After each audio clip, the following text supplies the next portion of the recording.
What if I told you that you don't need perfectly matched instrumentals or studio quality edits to make a club go crazy? The trick that almost no one uses in live DJing right now is activated and deactivated the drums exactly every 2 bars when combined two songs. Young crowds don't care about a mathematically perfect slow blend. They want to feel the nightclub rhythm, they want raw energy.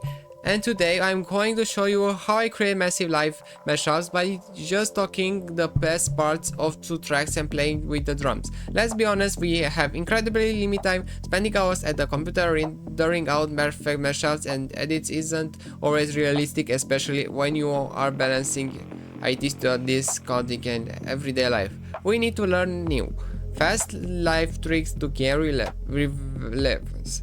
When you cut the drums out for 2 bars on the outgoing track, let the vocal or melody breathe and slam the drums back from the new track. It creates an insane bounce. You are literally making a live remix every second.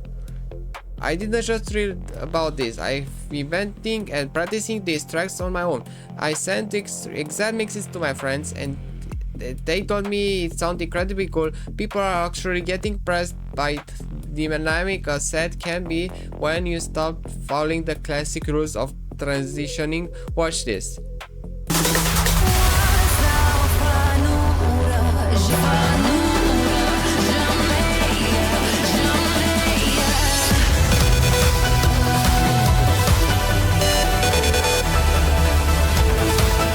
See that? It's not about having flawless studio frequency, it's about the bounce, it's about what the crowd actually feels. And now if you don't want to use the Steam's feature to turn the drums off, you can use the classic method. Just drop the volume fader slightly and cut the high and low of the outgoing track.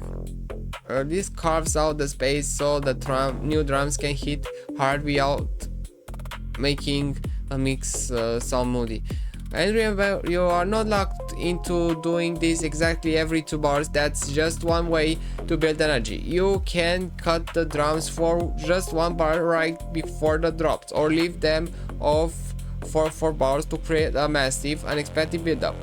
Play with the rhythm, break the pattern, and surprise the crowd. Why what I am saying is true.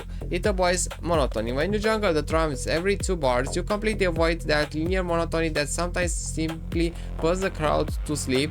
It is an almost mathematical approach to energy that creates an instant bounce, perfect for maintaining a fast pace and preventing a track from running flat for too long. It saves a massive amount of time. You are absolutely right. Sitting in production software to make perfect mashups take hours. By cutting the drums live stamp separation, you are creating a mashup right on the spot. It doesn't require a 100% perfect match. You nailed this part. Usually if you layer 2 tracks on top of each other, the drums clash and it sounds terrible, muddy. If you cut the drums for 1 track, you can overlap instruments that normally wouldn't fit together, and the young crowd in the crowd will only feel the energy, not the studio imperfection. Now, what if you are using older gear or software that doesn't have the drum soft feature? You can still get this exact same energy. Instead of turning drums off, you tight vocal loops or aggressively trigger your hot cues to skip the drum beats. I'm not going to lie, it's much harder, but I highly recommend this. Setting your cue pace perfectly before you even start mixing, but if you put in the pre-work, the correction is worth it.